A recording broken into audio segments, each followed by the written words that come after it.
Hey everyone, welcome. We are going to have our first practical coding workshop today. I'm so excited for you to finally get your hands dirty a little bit, start writing some actual code and seeing it come to life in the browser. And we're going to start with HTML. HTML stands for Hypertext Markup Language, and it's the foundation of the web. Every single web page is built in HTML. It creates all of the elements that we talked about in the last lesson. So everything from our sections and our headers and footers, our paragraphs, links, headings, images, etc. are all created using HTML. The syntax of HTML. So this is the specific way that we write HTML code so that the browser understands what we're trying to do. We always start with an open tag. So here we've got our open tag, then we've got the content that we want to display, and then the closing tag. And within both the open tag and the close tag, we have our element name.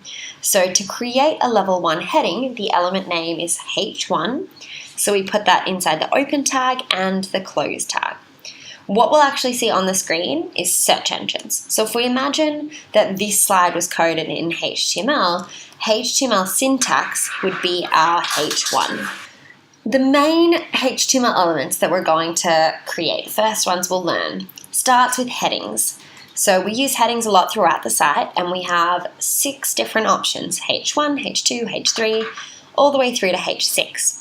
Now, when people are first learning to code, they often think that the level of the heading corresponds to its size. H1 might normally be the biggest heading, H2 might be smaller than that, H3 might be smaller than that. But when we're coding websites, our structure, HTML, is actually completely separate from our styles. If we wanted to, we could make our H6s the biggest headings on the page, and we could make our H1s the smallest on the page. What's more important isn't what it looks like, it's the hierarchy. So when we're creating our page, our H1 should be determining or declaring what the page is about. And then our H2s are a little bit less important headings. They're like our subheadings. Then our H3s would be like the subheadings. And we keep going down in layers until we get to H6. Many websites I work on only really use H1s, 2s, 3s, and maybe 4s. I don't often use a lot of H5s and H6s, but you have that hierarchy there depending on the complexity of information. To create paragraphs, we use the P. So we've got an open P tag, the text that we want to display on the screen, and then a close P tag. Let's give that a go. It's nice to see it come to life together. So I'm going to tab over into CodePen. If you haven't tried it already, CodePen is where we will be creating all of our practical coding activities right up until day 10 when we build our main website. And CodePen is a code editor or a code playground, they like to describe themselves. And it's basically just giving you a space to create your HTML, your CSS, and then display what that would look like if it was hosted on the web in a really simple, easy to use format. You don't have to create a new website folder, you don't have to set up your documents, you don't have to link the HTML and CSS. All things that we'll do when we get into our real project. You can just start typing straight away and test things out. So over here, I have created a H1 heading. Let's create a few more. So I do my H2.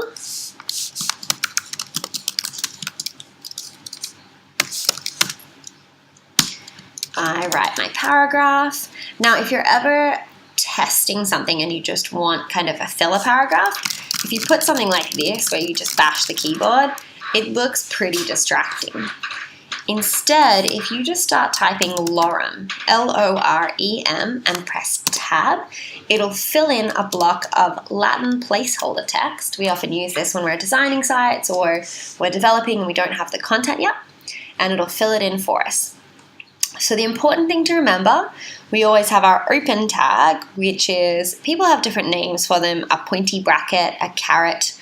We'll call them carets for this demonstration. The element name, so in this case a H1, a H2, a P or a paragraph, And then in the closing tag, we've got a / added in. Let's jump back over into our slides. That's pretty straightforward, isn't it?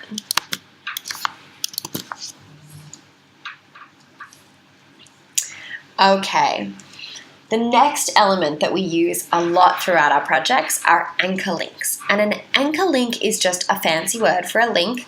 I suppose they came up with that because it anchors content to different parts of the page maybe.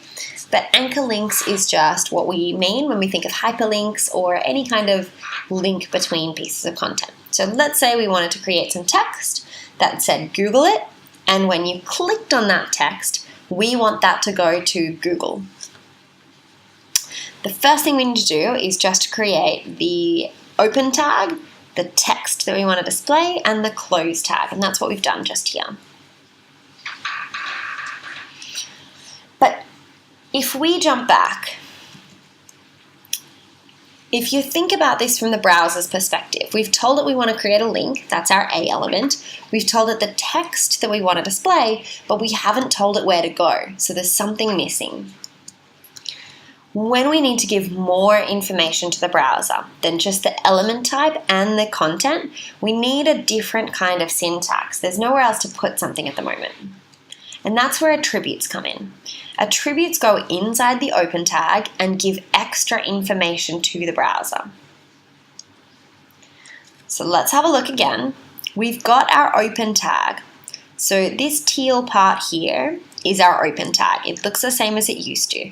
But inside that, between the element name and the end of the open tag, we've now got an attribute equals, and then in quotes, the value that we want it to equal. So for example, H1 class equals fancy. Then we've got the content we want to display and the close tag. For anchor links, that's what we need to be able to direct the browser where we want our link to navigate to. So we've still got our open tag and our close tag. That's these guys just here. But what's different is we've now got an attribute. It's called a href, which stands for hyperlink reference, that tells the browser which URL to take you to when you click on the link. So now we've got a href equals http://www.google.com. You do need to use the long form of links. You can't just put in google.com or it might not work as expected. And then the text that we want displayed on the page. Now, sometimes we want to have a link by itself, but other times we might want to have a link in the middle of a paragraph.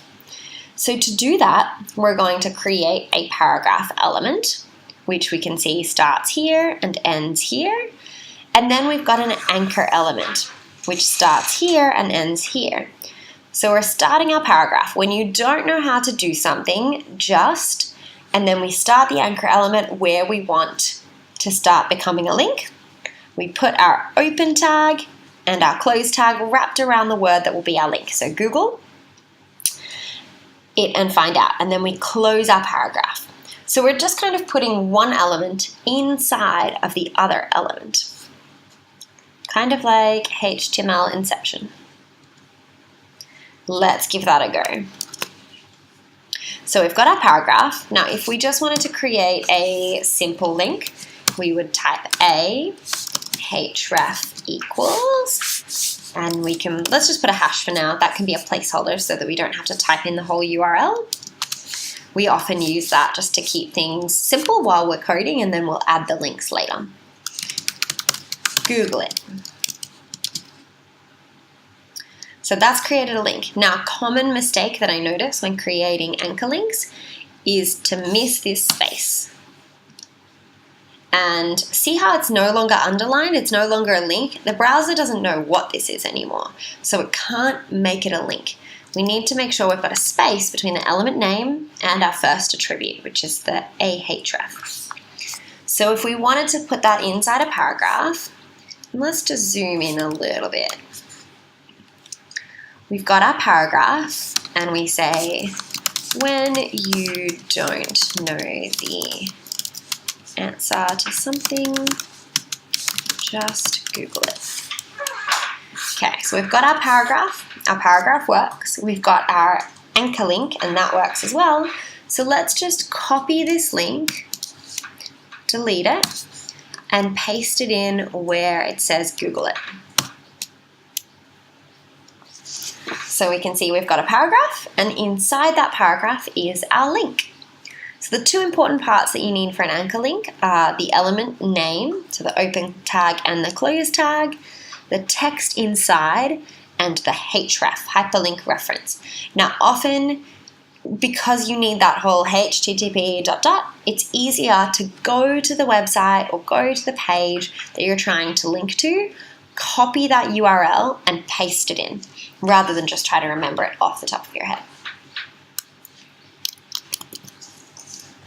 Switching back over to our slides. That's it for the basics of HTML. People are often really surprised when they get to this point that it's easier than they expected it to be.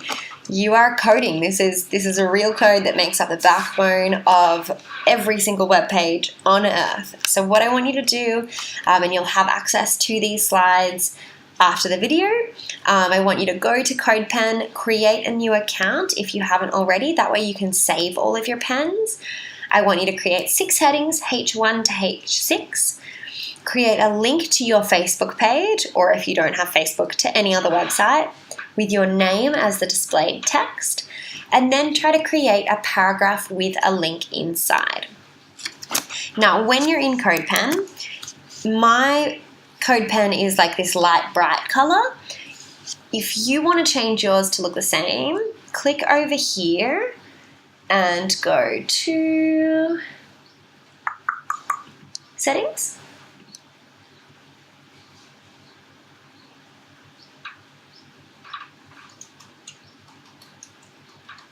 Come on.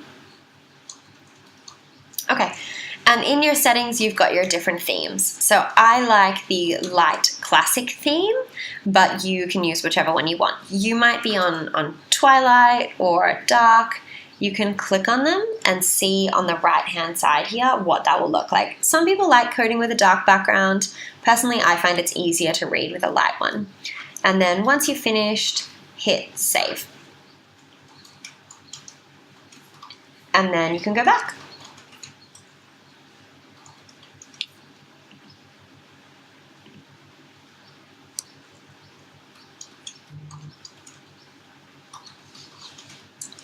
Now, if you want to save your pens for later, make sure you give it a name. I would recommend naming them after each lesson. So maybe 1 Hello HTML, and hit save.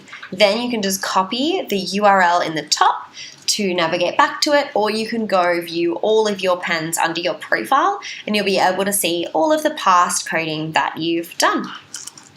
That is it for today. I hope you enjoy that.